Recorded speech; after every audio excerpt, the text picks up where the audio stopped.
श्रावण मास महात्म्य अध्याय 5। ईश्वर बोले, हे सनत कुमार, करोड़ पार्थिव लिंगों के महात्म्य तथा पुण्य का वर्णन नहीं किया जा सकता।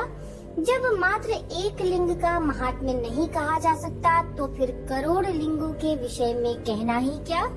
मनुष्य को चाहिए कि करोड़ लिंग निर्माण को असमर्थता में 1,00,000 लिंग बनाए या 1000 लिंग अथवा 100 लिंग ही बनाए। यहाँ तक कि एक लिंग बनाने से भी मेरी सन्निधि मिल जाती है। खड़ाक्षर मंत्र से 16 उपचारों के द्वारा भक्तिपूर्ण मन से भगवान शिव का पूजन करना चाहिए। ग्रह यज्ञ के साथ उद्यापन करना चाहिए, तदनंतर होम करना चाहिए और ब्राह्मणों को भोजन कराना चाहिए। हे सनत कुमार, इस अनुष्ठान को करने वाले की अकाल मृत्यु नहीं होगी। यह व्रत बांझपन को दूर करने वाला, सभी विपत्तियों का नाश करने वाला और सभी संपत्तियों की वृद्धि करने वाला है। मृत्यु के पश्चात वह मनुष्य कल्प पर्यंत मेरे समीप कैलाश वास करता है। जो मनुष्य श्रावण मास में पंचामृत से अभिषेक करता है वह सदा पंचामृत का पान करने वाला, गोधन से संपन्न, अत्यंत मधुर भाषण करने वाला तथा त्रिपुर के शत्रु भगवान शिव को प्रिय होता है। जो इस मास में अनुदन व्रत करने वाला तथा हविष्यान्न ग्रहण करने वाला होता है वह व्रीहि आदि सभी प्रकार के धान्यों का अक्षय निधि स्वरूप हो जाता है। पत्तल पर भोजन करने वाला श्रेष्ठ मनुष्य सुवर्ण पात्र में भोजन करने वाला तथा शाक को त्याग करने से शाक करता हो जाता है। श्रावण मास में केवल भूमि पर सोने वाला कैलाश में निवास प्राप्त करता है और इस मास में एक भी दिन प्रातः स्नान करने से मनुष्य को 1 वर्ष स्नान करने के बराबर फल का भागी कहा गया है। इस मास में जितेंद्रिय होने से मनुष्य को इंद्रिय बल प्राप्त होता है। इस मास में स्फटिक, पाषाण, मृत्तिका, मरकत मणि, पिष्ट, धातु, चंदन, नवनीत आदि से निर्मित अथवा अन्य किसी भी शिवलिंग में, साथ ही किसी स्वयं आविर्भूत या स्वयं आविर्भूत न हुए लिंग में श्रेष्ठ पूजा करने वाला मनुष्य सैकड़ों ब्रह्म हत्या को भस्म कर डालता है। किसी तीर्थ क्षेत्र में सूर्य ग्रहण या चंद्र ग्रहण के अवसर पर 1,00,000 जप से जो सिद्धि प्राप्त होती है वह इस माह में एक ही बार जप से हो जाती है।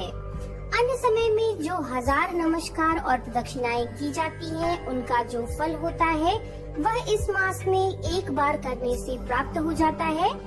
मुझको प्रिय इस श्रावण मास में वेद पारायण करने पर सभी वेद मंत्रों की पूर्ण रूप से सिद्धि हो जाती है। श्रद्धा युक्त होकर इस मास में 1000 बार पुरुष सूक्त का पाठ करना चाहिए अथवा कलयुग में उसका चौगुना यानी 4000 पाठ करना चाहिए अथवा वर्ण संख्या का 100 गुना पाठ करना चाहिए अथवा यदि यह करने में असमर्थ हो तो आलस्यहीन होकर मात्र 100 पाठ करना चाहिए। ऐसा करने वाला ब्रह्म हत्या आदि पापों से मुक्त हो जाता है, इसमें कोई संदेह नहीं है। गुरु पत्नी के साथ संसर्ग जन्य पाप के लिए यह महान प्रायश्चित है। इसके समान पुण्यप्रद, पवित्र तथा पापनाशक कुछ भी नहीं है। पुरुष सूक्त के जप के बिना इस मास में एक भी दिन व्यतीत नहीं करना चाहिए। जो मनुष्य इस फल को अर्थवाद कहता है वह नरकगामी होता है। इस महीने में समिधा, चरु, तिल और घृत से ग्रह यज्ञ होम करना चाहिए। शिव के रूपों का भली भांति ध्यान आदि करके धूप, गंध, पुष्प, नैवेद्य आदि से पूजन करना चाहिए और अपने सामर्थ्य के अनुसार कोटि होम, लक्ष्य होम अथवा 10 सहस्त्र होम करना चाहिए।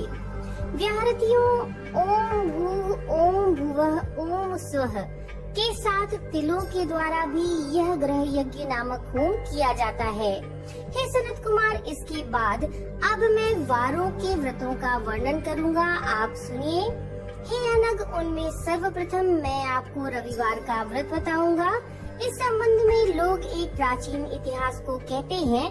प्रतिष्ठानपुर में सुकर्मा नामक एक द्विज था। वह दरिद्र, कृपण तथा भिक्षावृत्ति में लगा रहता था।